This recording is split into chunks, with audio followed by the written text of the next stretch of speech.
السلام عليكم ورحمة الله وبركاته. الله يمسيكم بالخير والعافية. وش حالكم؟ عساكم طيبين. بشرونا عنكم وعن أوضاعكم. ربكم بخير وفي خير وإلى خير يا رب العالمين. الله يجعلكم بخير وعافية يا ربي. صلوا على الرسول صلى الله عليه وسلم. اليوم عندي لكم قصة تتكلم عن التربية والمرجلة. الرجال طال عمركم والسلامة ما يظهر الكلمة إلين يحسب حسابها، يوزنها 30 مرة إن شاف إنها سديدة في فكها وأنا هي هازلة في خليها في بطن هزيل. هذا واحد طول الله عمركم والسلامة من عائلة غنية، وعائلة طول الله عمركم والسلامة الدراهم عندهم واجد. الله الله الله الله. الولد ذا اللي من العائلة الغنية قال أبوه يا ولدي نبي نخطب لك. قال بعدي أنا ما بي إلا بنت فلان هذا يعني على قد حاله، ما هو غني ولا هو فقير، على قد الحال. الولد ذا اللي من العائلة الغنية أهلها مدلعينه وفيه غرور، فيه شوفة نفس. المهم راحوا لفلان ذا واخطبوا عنده.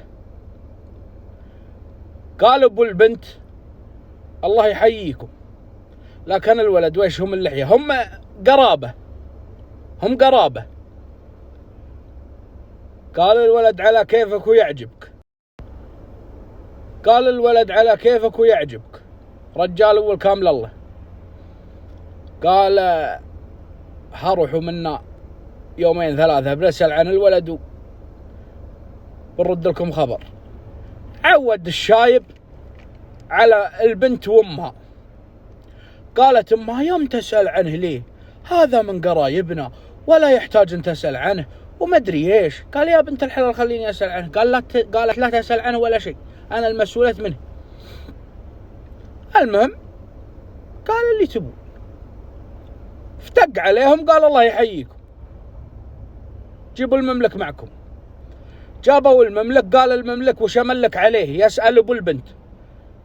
قال انا من الناس اللي يعينون على زواج بناتهم، ماني من الناس اللي يتربحون من وراء زواج بناتهم.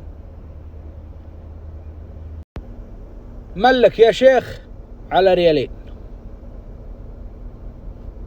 قال الشيخ ريالين؟ قال علشان يكون فيه مهر بس. بنتي أنا بقوم بمصاريفها من ما تطلبه من راسها لما قدمها. مرة تجيه مرة تنزاه بنت كاملة والكامل الله. قال الشيخ خلي تبي.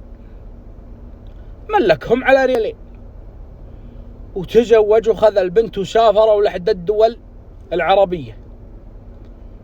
ويوم قدهم في الفندق وقدهم على عشاهم، له يشوف قوطي البيبسي مكتوب عليه ريالين.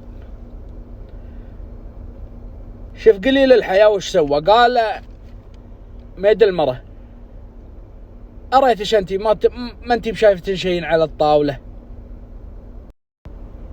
ما أنتي بشايفتين شيء على الطاولة غريب ولا شيء؟ قالت البنت مؤدبة وبنت رجال. قالت لا والله يا ابن أبوي ماني بشوف شيء. قال لا إله إلا الله والله إن شو قيمة البيبسي ذا سوى. خذيتش بقيمة البيبسي. انقهرت البنت. قالت كيف؟ قال خذيتش بقيمة البيبسي. قالت يا رجال خير ما بخلاف. خلتها في خاطرها. ويوم عودوا لديارهم قالت أريتك ما ودك توديني لأهلي أسير عليهم شوي؟ قال طيب. وداها لها ويوم قد عند أهلها قالت ما يدمها والله علي والله إني مزيد أعود له. يا بنت الحلال ليه؟ قالت والله ما زيد أعود له.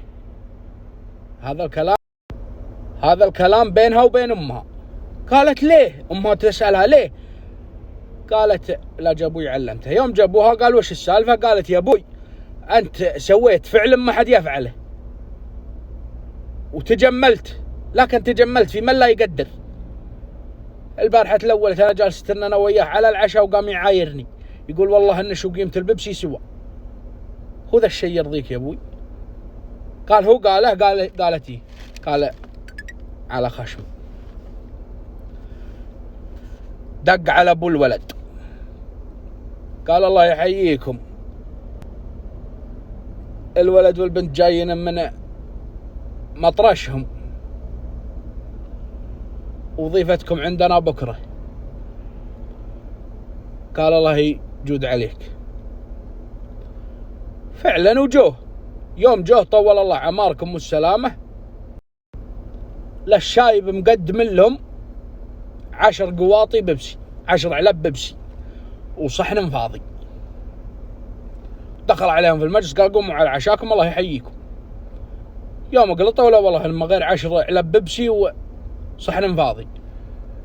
قال ابو الولد اعوذ بالله من الشيطان. قال ابو الولد هذا ما هو واجبنا، بيننا وبينك نسب، بيننا وبينك ما يلزم، بيننا وبينك علم وخبر، تقدمنا على ذا، هذا ما هو بواجبنا. قال الا واجبكم واكثر. استغرب ابو الولد قال يا رجال وش فيه؟ ابو الولد رجال. قال يا رجال ايش فيه؟ قال اسأل ولدك، اسأل ولدك وش هو قايل، اسأل ولدك وش هو قايل المكلف في الديرة الفلانية وهم على العشاء. قال الولد ما قلت شيء. قال لا علمه بقطي البيبسي. يوم ذكر الولد قال يا عمي انا غلطان وما ادري ايش. قال لا ما هو بذا الحين. قال ابو الولد لا تدري بيض الله وجهك وبيجيك منا خبر بكره. قاموا واطلعوا.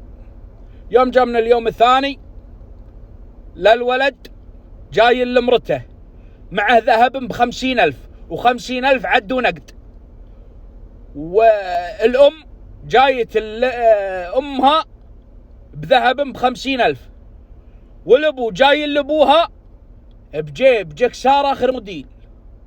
ويوم أقدموا عليهم قال يا أبو فلان أنت جملت وتجملت وعلمك غانم ورايتك بيضة، واليوم هذا قليل في حقك، واليوم هذا قليل في حقك. أنت عرفت تربي بنتك يوم أنا ما عرفت أربي ولدي، وعذرنا على قصور ما حصل. قال إلا رايتكم بيضة وحياكم الله وحيا ما جبتوا به. الله في الزواج الشاهد من القصة التربية.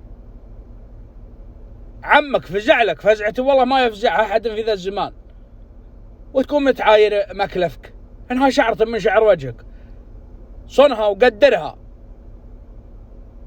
ما بتذلها، واللي مثلها والله أنا يحط على الراس. الله هذه القصة وسلامتكم، وإن شاء الله أنا تنال إعجابكم ودعمكم، لا تخلوني منه، والله يحفظكم ويرعاكم واستودعتكم الله في امان الله.